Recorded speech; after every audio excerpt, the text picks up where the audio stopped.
A long, long time ago, in a land far away, there lived a kind and faithful man named Abraham. Abraham loved God with all his heart, and he always tried to listen closely when God spoke to him. Abraham and his wife, Sarah, were getting old, and although they wanted a family, they didn't have any children. Sometimes, Abraham wondered if his dreams would ever come true. One day, God spoke to Abraham with a special promise. "Abraham," God said, "look up at the sky and count the stars if you can.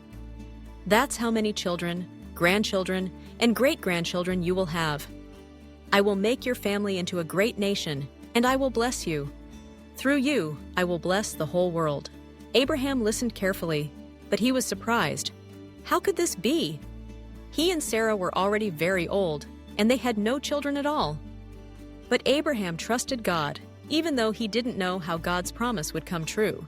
God asked Abraham to pack up his things and move to a new country, a place he'd never been before. Abraham didn't know what the new land would be like, but he believed that God would take care of him. So, Abraham and Sarah gathered their belongings, their animals, and their helpers. They traveled across hot deserts and tall mountains, following God's directions, until they finally reached the land God had promised. Years went by, and still Abraham and Sarah had no children. They grew older and older. Sometimes they felt worried and wondered if God had forgotten his promise, but God always keeps his promises. One day, when Abraham was sitting outside his tent, 3 special visitors came to see him.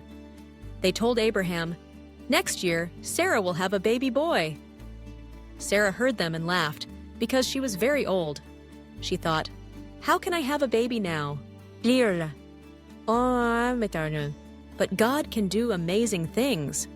Just as God had promised, Sarah soon had a baby boy. They named him Isaac, which means laughter, because Sarah laughed with joy when he was born. Abraham and Sarah were so happy. They thanked God for keeping his promise, even when it seemed impossible. As Isaac grew, Abraham and Sarah told him about God's promise and how much God loved them.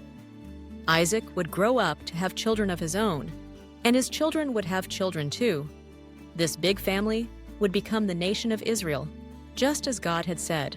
God's promise to Abraham wasn't just for him and his family. God's plan was to bless the whole world through Abraham's family. Many, many years later, Jesus would be born into Abraham's family, and he would bring God's love to everyone. Abraham's story reminds us that God always keeps his promises, even when we have to wait. Sometimes, things don't happen right away, but we can trust that God is working, even when we can't see it. Like Abraham, we can have faith, and we can remember that God loves us and has good plans for us. Whenever you see the stars in the sky, remember God's promise to Abraham. God loves you, cares for you, and wants to bless you too. Even when things seem hard or confusing, we can trust that God is with us, just like he was with Abraham and Sarah. And that's a wonderful promise.